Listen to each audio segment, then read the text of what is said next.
Hello dear friends, I am Mahesh Tirale. I am your new faculty for the course Water Resource Engineering, and the course code of this subject is 22501, and this subject belongs to the 5th semester, and we are going to discuss in detail about each and every topic of this subject after in coming lectures.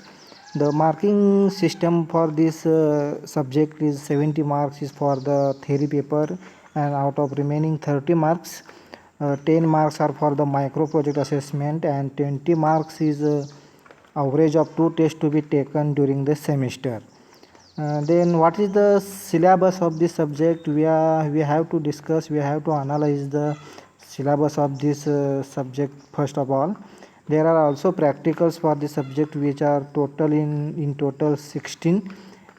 What is the actual syllabus of this subject is, first of all we have to discuss the syllabus of this subject, and we are going to deal with the to the point to the syllabus further. And the syllabus of this subject is unit 1 is introduction to irrigation and hydrology. Then we are going to see what is irrigation, its classification on the basis of purpose and surface. Means what? There are subsurface, upper surface. What is the irrigation system according to it? What is the hydrology? Definition of its hydrological cycle means what is the hydrological cycle? Means precipitation, runoff, evaporation, then again evaporation, then again precipitation, then again infiltration, runoff. These are the there are very there are a hydrological cycle as well. And what is the rain gauge? Rain gauge are used to measure the amount of rainfall. What are the type of rainfall? Simon's rain gauge, automatic rain gauge. Also there are methods to calculate the rainfall, which are arithmetic mean method, isohedral method, and Thiessen polygon method. We are going to deal with this each and every method in detail in coming lectures. What is the runoff? Runoff means the water flowing on the surface after rainfall. We are going to deal with this concept as well. Factors affecting rainfall. What are the factors? What are the obstacles there? What is the surface available there? In which condition water is flowing on the surface? We are going to deal with this in detail. What is the computation of runoff? How to compute runoff quantity? Then what is the maximum flood discharge measurement? We are going to deal with this subject concept as well. What is the there are rational method and empirical methods, and we are going to discuss simple numerical problems on this concept as well. What is the yield and dependable yield of the catchment? Determination of dependable yield. What is the dependable yield? What is the how to calculate the dependable yield? We are going to deal in detail with this concept further. Then unit 2 is the water requirement for crops and reservoir planning. Then what is the water requirement for crop? The water is required to cultivate the crops after till the harvesting period. So how much quantity of water is required to cultivate the crops? What are the cropping seasons there? What are the crop periods? What is the base period? What is the duty? What is the delta? What is the CCA? CCA means uh, CCA means cultivable command area. What is the GCA? GCA means gross command area. What is the intensity of irrigation? Why uh, with what intensity we provide the irrigation? What are the factors affecting duty and problems of water requirement and capacity of canal? We are going to discuss how to calculate the capacity of the canal. We are going to see numerical problems on it. What are the methods of application of irrigation and its assessment? We are going to deal with. Then surveys for irrigation project. Before initiating any project, we have to do survey first of all, and what we are going to see it as well. What are the data collection? How to collect data for the irrigation project? We are going to discuss afterwards. What is the area capacity curve? What is the silting of reservoir? Silting of reservoir means silt stored at the base of the reservoir. How it calculate? What is the rate of silting? What are the factors, and what are the control measures? Control measures means we what we can do to reduce the siltation problem. These are the control measures we are going to see afterwards. Then control levels in reservoir, then simple numerical problems on this fixing control levels we are going to discuss in this unit. Then dam and its application. What is the dam? Dam means the structure provided on the vast river or any water body across the length to store the water, and we can use it in after difficult times. That is the dam. What are the types of dams? Which are earthen dams, gravity dams are there. In gravity dams, masonry and concrete. Masonry means which we can build it with masonry, that is stones. And concrete dam means we can construct it by using total concrete material. Then what is the earthen dam? Earthen dam means components with in earthen dams we are going to deal with the components with function. Typical cross section of the earthen dam, seepage through embankment and foundation and its control we are going to discuss. Methods of construction of dams. There are various methods to construct the dams. Types of failure of earthen dam, how earthen dam fails, and what are the measures to prevent this failure. We are going to discuss this. Then in gravity dams, what are the forces acting on the dam? Which are wind force is there, silt force is there, water pressure is there, friction is there. There are number of pressures acting on the dam structure, which are we going to discuss further.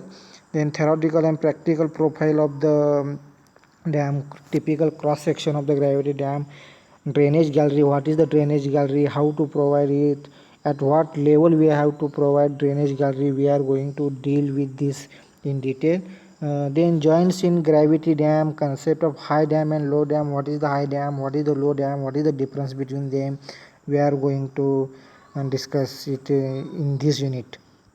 Then spillways, what is the spillways, its definition, its function, its location, its components, how to provide spillways, at for which purpose spillways is required, we are going to discuss in detail each and every point of this topic. Emergency and service spillways, there are two types, which are emergency and service spillways, and mainly these two types, and afterwards it divides in Voge spillways, bar type spillway, discharge or what is the discharge or spillway, what is the energy dissipation, what is the spillway with and without gates. There are spillways with and without gates. Means with gates we can control the amount of discharge, and without gates we cannot control the amount of discharge. When water level overpasses attain the maximum discharge level, then it automatically starts flowing in the without a gate, and we can control the water with gate. There are two types of gate, which are radial and vertical gates. Then unit 4 is the minor and macro irrigation. In the minor and macro irrigation we are going to see Bandhara irrigation. What is the Bandhara irrigation? Layout of the Bandhara irrigation, component parts of the Bandhara irrigation, construction and working, solid and open Bandhara. What is the solid Bandhara? What is the open Bandhara? What is the percolation tanks? What are the necessity of percolation tanks? We are going to see in this unit. What is the lift irrigation scheme? Lift irrigation means to lift the water from the lower levels to the upper level. We are going to deal with this concept as well. What are the component parts of the lift irrigation, and their functions, their layout.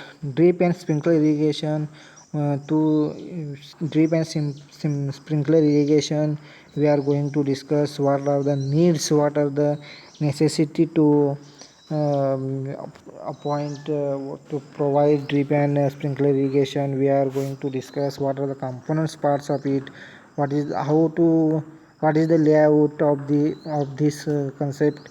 Operation and maintenance of drip and sprinkler irrigation we are going to discuss with. Then afterwards farm ponds, Jal Yukta Shivar Yojana. Jal Yukta Shivar Yojana has immensely successful in the Marathwada and Vidarbha region, and we are going to discuss this concept as well. Then what is the well irrigation? In our region, well irrigation, we are familiar with this concept very closely, and we are going to deal with this concept. What are the types of wells, yield of well, advantages and disadvantages of the well irrigation, we are going to discuss in this unit. Then unit 5 we are going to deal with the diversion and headworks. What is the weirs, component parts of the weirs, types of weirs, what is the KT weir, we are going to discuss. KT weir means Kolhapur type bandara, which is invented by Shahu Maharaj, and we are going to discuss in detail with this concept, this very important concept. And in this concept, KT weirs, Kolhapur type bandara, immensely used in the India and in along and out of India as well. And components, parts and construction of the KT weir, what is the components, parts of the KT weir, how to construct the KT weir, we are going to deal in detail with this concept as well. Then diversion headworks, we are going to discuss.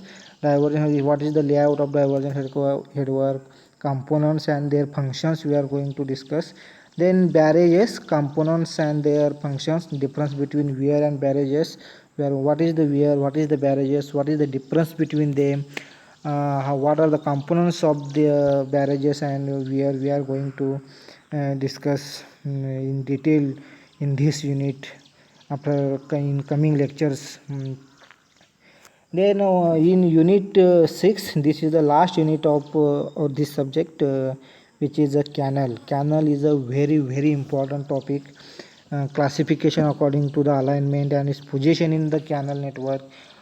Cross section of the canal, what is the cross section, in embankment, in cutting, partial embankment and cutting, balancing depth, what is the balancing depth, how to calculate the balancing depth, design of most economical canal. Most economical canal means minimum depth and maximum discharge. The canal having provided with the minimum depth and which provides the maximum discharge, less wastage of water, which is going to deal with. Then what is the canal lining? Canal lining is provided for the to reduce the seepage of the water. What is the purpose of it? What are the materials used to for the canal lining? Its properties, its advantages. Then CD works. CD works means cross drainage work. What is the cross drainage work? There are number of types, which are aqueduct type, siphon aqueduct type, super passage, level crossing. These are number of the types which are we are going to discuss. Then canal regulators, head regulator, cross regulator, escape, falls and outlets. We are going to discuss each and every topic of this unit in detail. Then canal maintenance, how to maintain the canal, this canal capacity, to what is the measures required to maintain the canal, we are going to discuss in detail afterwards. Then friends, for every topic there are allotments of distribution of marks for every topic, which are for the unit 1, that is introduction to irrigation and hydrology. 14 marks are allotted by MSBT, and for unit 2, water requirement of crops and reservoir planning, 16 marks are allotted. For unit 3, dams and spillways, there are 12 marks for this topic. Unit 4, minor and micro irrigation, 10 marks are there. Diversion headworks, 8 marks are there. And canals, 10 marks are the total, 70 marks, and 30 marks out of 10 is out of 30 marks. 10 marks for the practical assessment, and the 20 marks is for the average of 2 tests. Then friends, we are going to discuss each and every unit from tomorrow onwards. We have discussed today what is the syllabus of this subject, how to deal with this subject, how we are going to deal with this every concept we have discussed today. And from tomorrow onwards we are going to in detail we are going to discuss each and every unit. which are every point of this unit. And for today it's all about. Then we are going to take pause here. Take care of yourselves, your family, and study hard, friends. We will meet today. Okay, thank you, bye bye.